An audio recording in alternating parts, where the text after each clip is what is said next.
One of the nice things about working at Ag in the Central Valley, they had a whole box of peaches, and he's like, yeah, grab some. So I grabbed a couple. All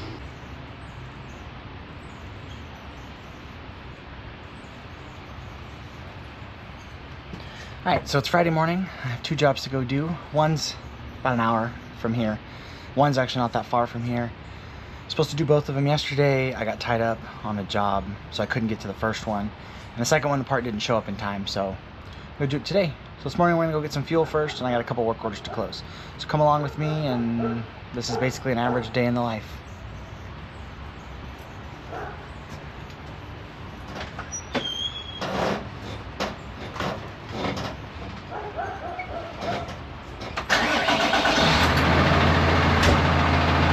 Got fuel.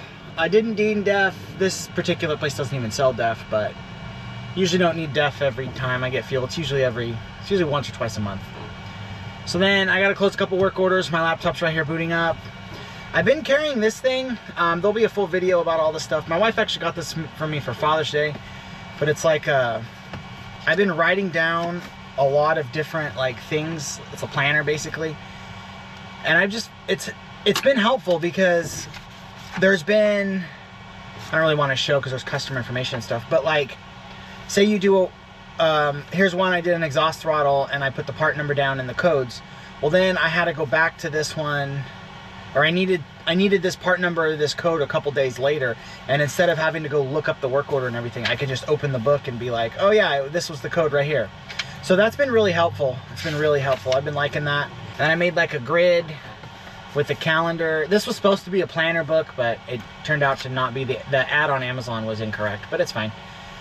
So I have learned though to write all this in pencil because the day changes so often and so quickly that I can't write any of the calendar stuff in pen. Everything else I write in pen, but it changes so quickly that I have to write it in pencil just because you have to erase stuff all the time.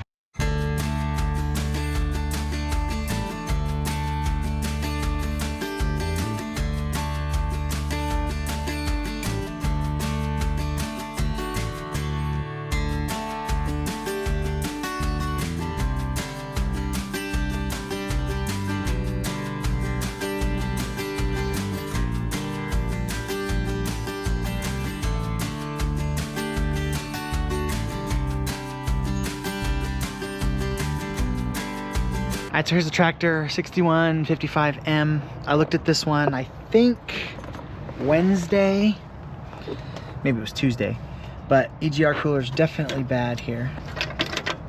So let me lift this up here. It's kind of, so you can probably see that pretty bad.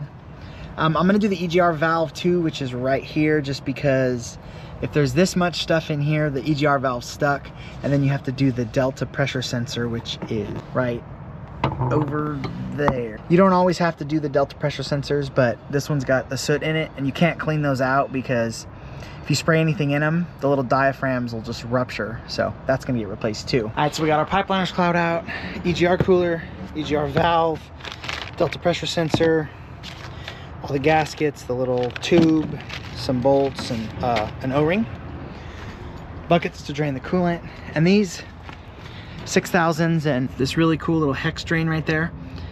But these are really fragile. Right here, this little hex drain. These are really, really fragile. I mean, so fragile that I carry an extra one just because they break so easily.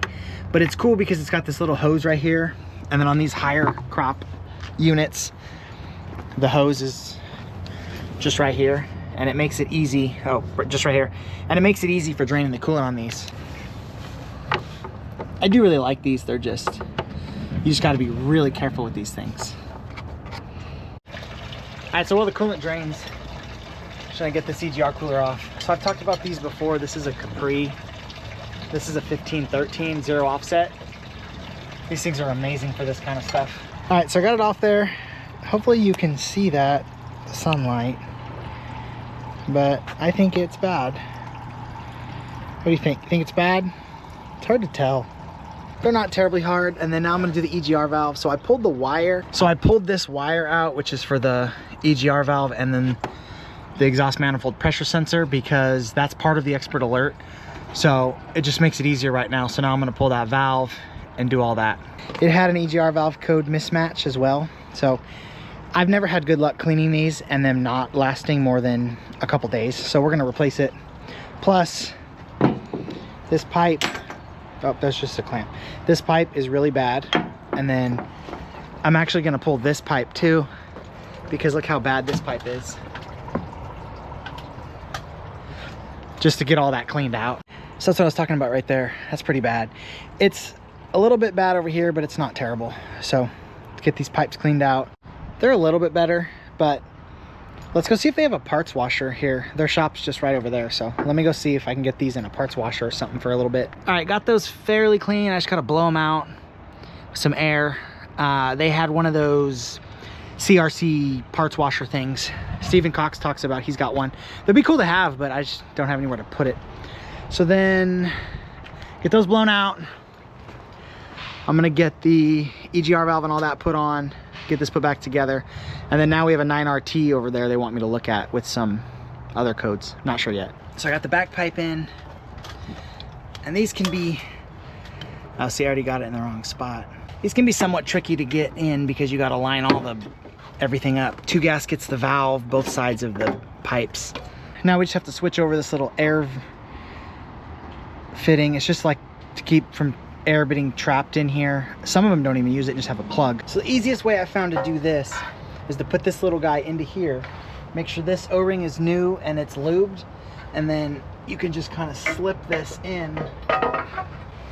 You just kind of push that in, and then you can line this up, and then it just pushes in under here. It's like a freeze plug hole. That's what it is.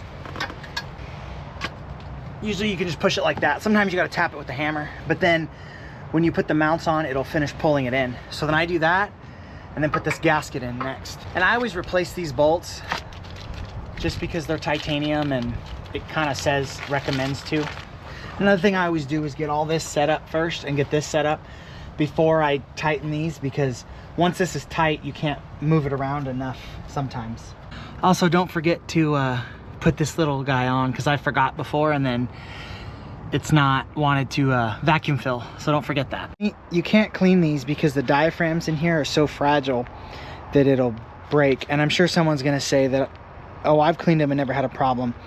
But even spraying brake clean in here or something can cause these diaphragms in here to break or puncture. I'm gonna start vacuum filling the cooling system, get this mess cleaned up, these parts tagged for warranty, and then start on the expert alert. Hopefully the truck's not too loud, but I need this is the Mac large truck cooling system adapters, and for these 6000s you need this one, which is RA10022.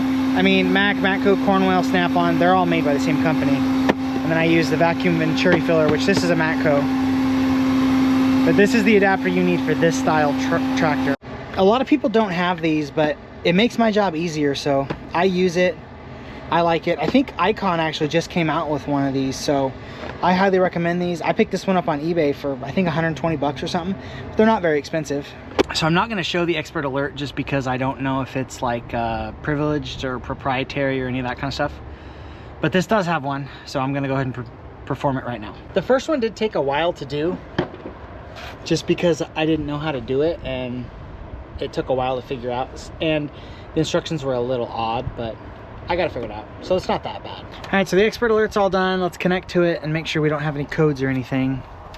Make sure it doesn't need a regen. So these are the stored codes. So 120907, exhaust manifold pressure mismatch. This code indicates a failed EGR cooler. So if you ever see this code, you just check the EGR cooler, and usually that's failed. And then there's a EGR flow code. This is that little delta pressure sensor that I replaced. Whoops. And then the EGR valve actuator fault was because it was all plugged up. So let's clear the codes and let's see if it needs a regen. ECU, and then we go to regeneration, and it's at the bottom. DPF, it's at the bottom, set level. Not needed, so it does not need a regen. So let's start it, make sure we don't have any other codes. All right, so then let me let it run for a minute to make sure there's no leaks or anything. Everything over here looks good.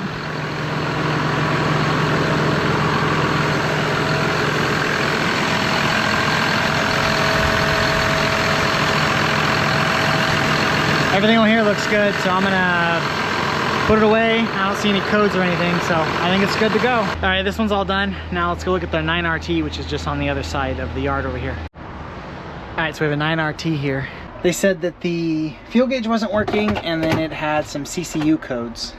I just cleared all the codes out because it had a bunch of CAN communication codes, but there was a couple failed attempts to reprogram the software. So that's probably what caused all those. So then we still have this fuel level sender code, which is probably just the fuel sender, but let me check it out just to make sure. The easiest ways to check this, oh, wrong tractor, wrong green. So one of the easiest ways to check this is see how it's 03. Well, maybe you can't see that. Is I just unplug it. See, it went stored.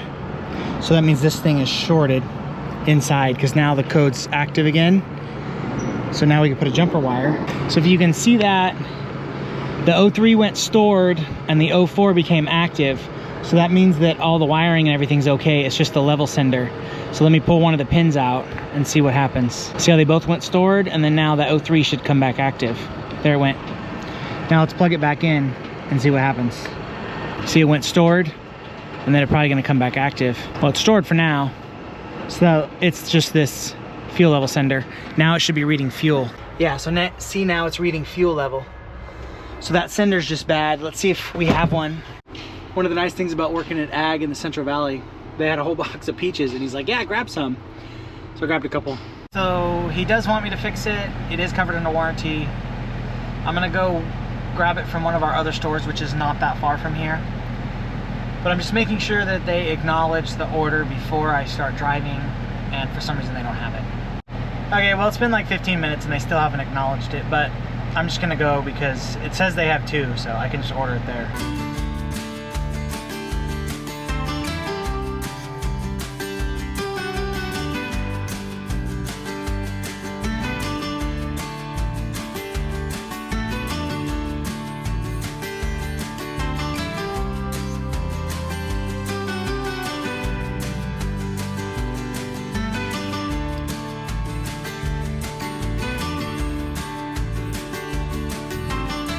Okay, we got that all switched out. Now let's make sure that our fuel gauge is reading.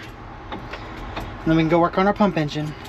All right, no codes, and if you can see that, it's actually reading a different level than it was earlier. So that's all fixed. This one is done. All right, so this 2 tractors are done. Now we basically gotta go back the way we came because that pump engine is not that far from the house. Let's go there, get that done. It should be pretty quick. It's just an oil separator, and then that should be the day.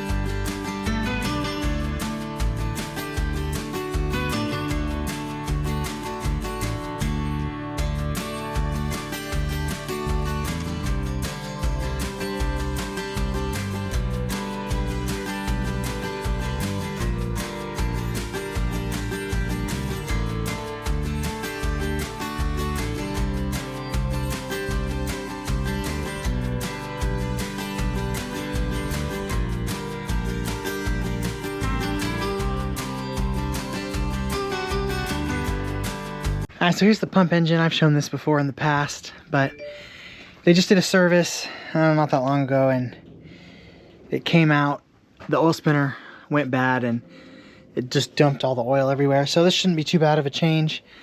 I got a new oil spinner here, and then top it off if it needs some oil. Pretty simple, just comes off. You gotta switch this little fitting and switch this hose. These are somewhat like the old cat style oil separators. It's just, you can't have a, a blow-by tube anymore, so it basically spins and separates the oil, and then it's supposed to run down here and then run here, and this is vent, but these will stop messing up and it'll cause oil to just come out the end, which would happen here. When I worked at the construction company on the 470 excavators with the 13.5s, we'd replace these things all the time. You can actually rebuild them. You can get just this top piece, but this top piece is more than the whole thing, so it's only a few bolts, and it comes with a gasket and everything. 9 liters use these 2, but then 6/8 and 4/5 have a blow-by filter. All right, just got to check the oil really quick, see if they topped it off or if it even lost much. No, it's good. So let me just run it for a second to make sure the oil spinner is good, but I'm pretty sure that's what it was because it's a pretty common issue. Plus, I think this thing has like 5,000 hours on it. So that's a long time for those to not start leaking. Well, no, it's got 10,000. 9998 was when the service was done, 629. So I don't see the hours. Well, this one's done, ran it, turned it off, there's no leak. So hope you liked the video, like, comment, subscribe. There's also a join button, $3.99 a month. You get early access to videos. Let me know if you guys like this kind of videos. I know it's been a while since I've done these, but let me know what kind of videos you guys want down in the comments below.